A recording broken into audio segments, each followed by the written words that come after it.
క్రైస్తలో April 26వ తేదీ 2025. ఈరోజు దేవుని వాక్యం. ఇశ్రాయేలు కన్యక, నీవు కట్టబడినట్లు నేను ఇక మీదటి నిన్ను కట్టింతును. ఇర్మియా గ్రంథం 31వ అధ్యాయం 4వ వచనం. ప్రియమైన సహోదరి సహోదరులారా, ఆంతర్యంలో మన హృదయం బద్దలై ఉండవచ్చు.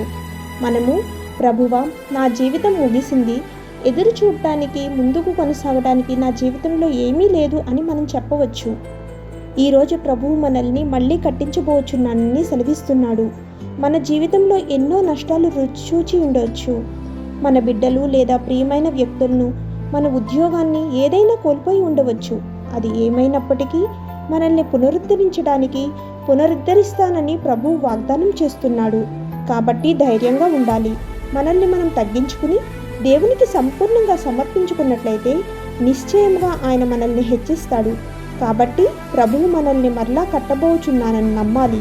ప్రభువును ప్రార్థించినట్లయితే నిశ్చయంగా దేవుడు మన కుటుంబాలను మరియు మన జీవితాలను మరలా కట్టి మనల్ని పరవశింపచేస్తాడు. ఆమేన్. God bless you.